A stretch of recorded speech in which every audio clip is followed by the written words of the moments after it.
રાષ્ટ્રપતિ દ્રૌપદી મુર્મુ આજે આપશે સ્વચ્છ સર્વેક્ષણ 2024-2025 પુરસ્કાર.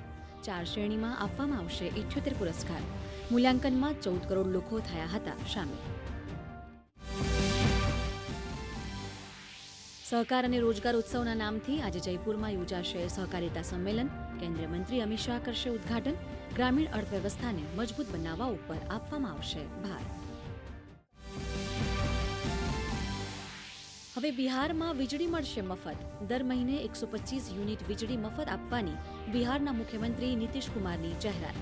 1 ઓગસ્ટથી આ મફત વીજળીની જાહેરાતનો થશે અમલ.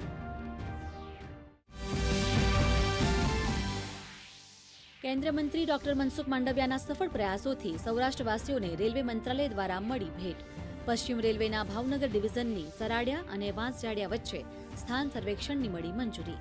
45 કિલોમીટર માટે રૂપિયા 1,12,00,000ની થઈ ફાળવણી. મુખ્યમંત્રી ભૂપેન્દ્ર પટેલે રાજ્યના 12 હાઈ પ્રાયોરિટી પ્રોજેક્ટ્સની કરી સમીક્ષા. વડનગર, પાવાગઢ મંદિર, કચ્છના સરહદી વિસ્તારમાં ક્રિક ડેવલપમેન્ટ સહિત અમદાવાદ મેટ્રો રેલ અને દ્વારકા કોરિડોરના કાર્યની પ્રગતિ અંગે મેળવી માહિતી. પ્રોજેક્ટને નિયત સમયે પૂર્ણ કરવા કરી તાકીદ. ટૂંક સમયમાં લાગુ થશે કેશલેસ સારવાર સહાય યોજના. માર્ગ અકસ્માત પીડિતને રૂપિયા 1,50,000 સુધીની સારવાર મળશે વિનામૂલ્યે. અકસ્માતમાં ઈજાગ્રસ્ત વ્યક્તિને ગોલ્ડન અવરમાં હોસ્પિટલ પહોંચાડનાર રાહવીરને રૂપિયા 25,000ના રોકડ પુરસ્કાર. 20 જુલાઈ દરમિયાન રાજ્યના કેટલાક વિસ્તારોમાં થંડરસ્ટ્રોમ એક્ટિવિટી સાથે ભારે વરસાદની આગાહી. ઉત્તર ગુજરાત, મધ્ય ગુજરાત અને દક્ષિણ ગુજરાતમાં ભારે વરસાદની વકી.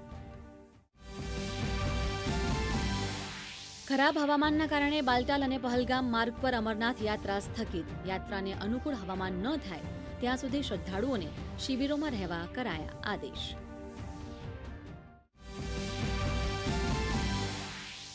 અને ઇંગ્લેન્ડ સામેની વન-ડે સિરીઝમાં ભારતીય મહિલા ટીમની જીતથી શરૂઆત. પ્રથમ મેચમાં 4 વિકેટ સાથે મેળવી જીત. સિરીઝમાં 1-0થી ભારત આગળ.